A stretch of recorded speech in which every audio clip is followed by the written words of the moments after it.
What is up, guys? It's the Sound Alchemist here with Gersh1. And once again, we're at it answering more questions from you guys in another installment of For the Greater This is a video series where we answer the questions left by you, the viewer. If you have a question for us, comment down below. Put question in front of your question because we get those questions first. And that is what? Crash R1 has done. His question is, do you think, or why do you think the Emperor outlawed and warred against AI? Was it because he foresaw a future where he no longer would be relevant? No, not at all. So the AI of 40K are called Men of Iron. Before the Men of Iron, they were the Men of Stone. But basically, the reason humanity had to stop using artificial intelligence is because it got too powerful.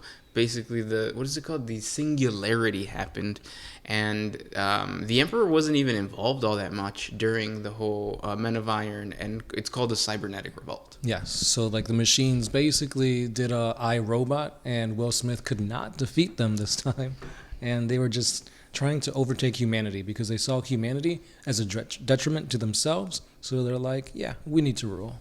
Yeah, and the thing you need to understand about the Men of Iron back during the golden age of technology was that they were really, really intelligent, and they were in every single thing within the Imperium. Well, there wasn't the Imperium, but within humanity. So from a toaster cooking like your toast to the perfect whatever that you want, to huge terraforming machines that would make certain planets habitable. AI was everywhere, and when the Cybernetic Revolt, it was just destruction after destruction throughout the entire human empire. So that's why the Emperor, well, not the Emperor, but that's why humanity was like, yeah, no more this. From moving forward, if there's going to be some type of robot, it has to be connected to some type of organic. And that's where you get the cherums, the familiars. The servitors. Yeah, even like Skitarii nowadays, which are just lobotomized humans. Instead of building robots to fight, they have Skitarii. With some, like wiggle room when it comes to, I forget what they're called.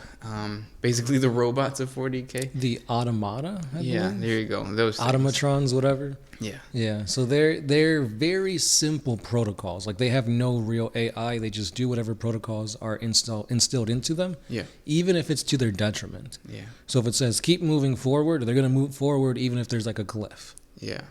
Basically, ChatGPT now is the beginnings of what will become the Cybernetic Revolt in the future. So enjoy it, but at the end of the day, it is what's going to kill your children's children. If you have children, let's be real.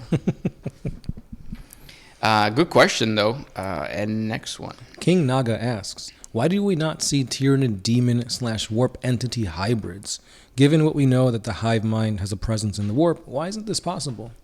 You kind of have a hybrid in the sense that there are Tyranid bioforms that utilize psychic powers and can manipulate the warp.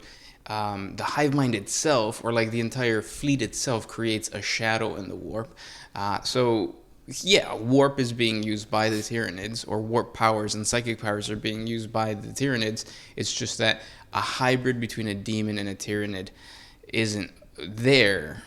Yeah, because there's no, like when Tyranids eat biomass, they take that, goopify it, and then use it for the next stage of evolution. With demons, when you kill one, there's nothing to consume. Their essence goes back into the warp. Yeah, and you got to think about it like this. When you see a plague bearer, that's probably one of my favorite demons, it is a man that was convinced by Nurgle to worship him, and then he starts mutating and getting all these gifts of Nurgle, turning him into that one-eyed monster. But there was this dumb guy before that demon existed. Right. And with the Tyranids, you can't really have that, because Tyranids don't have anything to manipulate. You have to manipulate the entire hive mind, which is nearly impossible.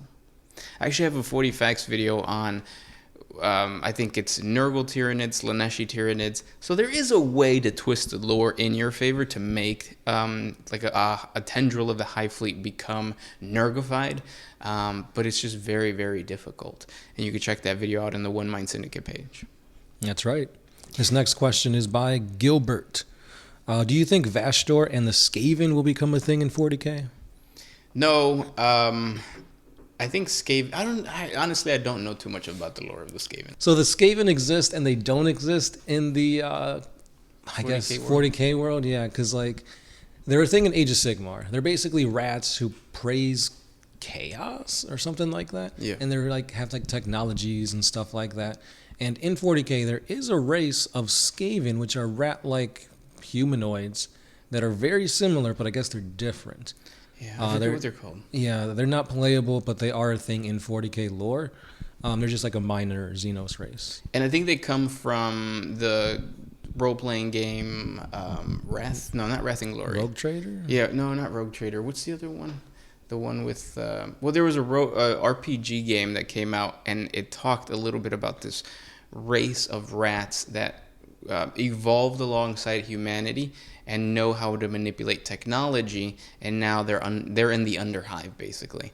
But it's a very minor race, and it's when you deal with things that are offshoots of the main 40K game, you have like these crazy little stories that have to be they're not like full-blown things. Right.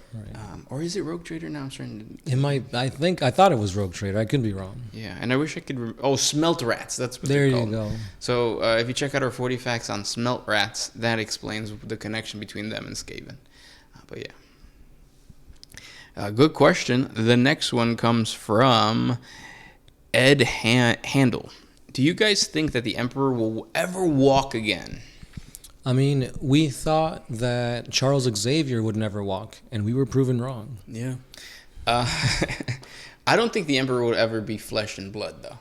Yeah, so the Emperor right now, he's kind of coalescing into a chaos entity. Yeah. But at the same time, there are people that are also worshiping him as a flesh and blood. Like, he's going to come back as the Emperor that we knew him from 30K, meaning there's almost like a split of the Emperor's essence, one physical and then one in the warp. But which one's going to be the evil one, which one's going to be the good one, etc. That's just all theories that are being thrown out there right now. And there's also like talks about the Star Children, the Sensei, the Emperor's Children, and stuff like that. So I don't really know what exactly is going on with the Emperor, because it seems like his lore can go in like so many different ways. Yeah, I think ultimately, though, Games Workshop seems to be pointing towards the direction of making the Emperor a chaos entity or a warp entity when he actually does become a god. Yeah, if that ever happens, right? The Dark King, the fifth Chaos God. Yeah, and if that does happen, then obviously he's not going to be walking amongst us, because when's the last time you've seen a chaos god walk amongst us? Never. They have greater demons, but that would be kind of weird to have the Emperor a chaos god, and he has greater demons that are representations of himself? Like, Yeah, I don't know. Yeah, and maybe that's what the Legion of the Damned is. Maybe the Legion of the Damned is lesser demons of the Emperor. But who knows? Yeah, there's a lot to kind of think about right now. I'm throwing my bet that he will never walk again. He's going to be, what is it called? A paraplegic? For the rest of his life. It's even more than that. He's a corpse now. Mm-hmm. And with the technology that they have, I feel like they could make the throne mobile. True. But why would you? It's better to have a place of reverence. True. Speaking about places of reverence, Big Ben 2014 says, who empties the vacuum cleaner bag for the female custodies when they're tidying the Imperial Palace? So 40K recently said that there are female Adeptus Custodes, and the internet is up in flames with hatred towards this whole concept. I'm in the boat of I don't like it. I don't like them changing the lore in that way, because I've done the 40 Facts video on the creation of an Adeptus Custodes, and it does say that it's Brotherhood. A boy. Yeah, it's a the brotherhood. sons of the Emperor kind of thing. So that's just been completely like brushed away, and now there's female Adeptus Custodes.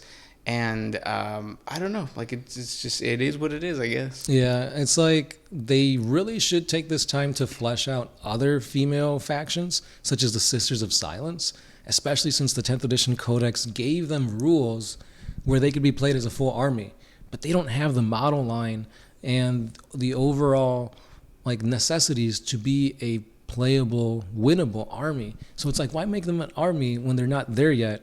and then focus on the custodies. Like, that doesn't make sense. Yeah, you should have just given us new Sisters of Battle models. Games Workshop, you messed up. Yeah.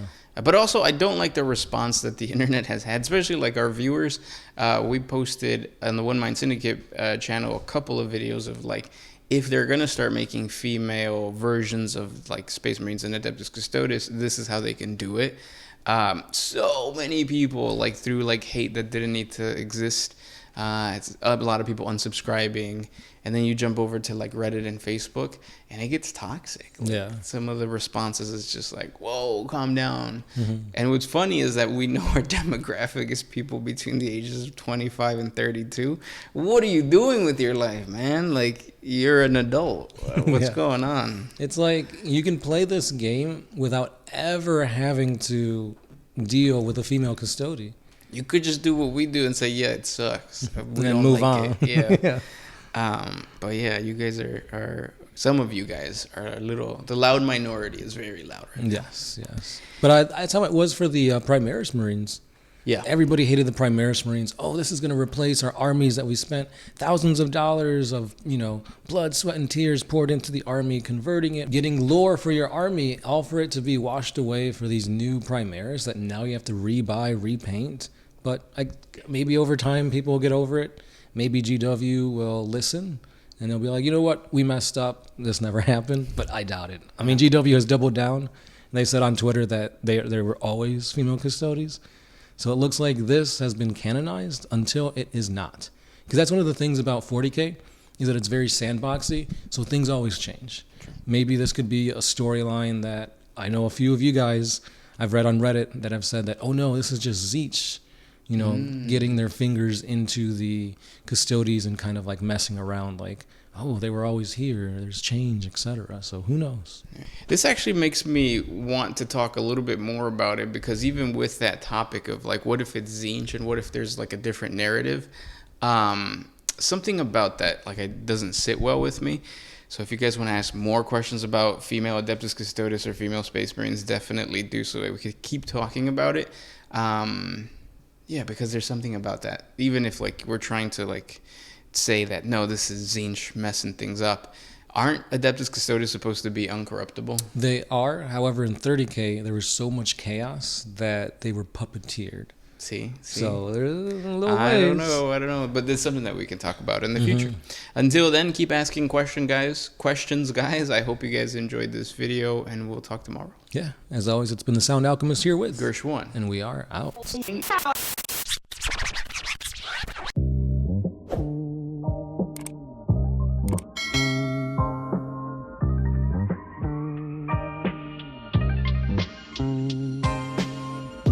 Oh, I used to put my freedom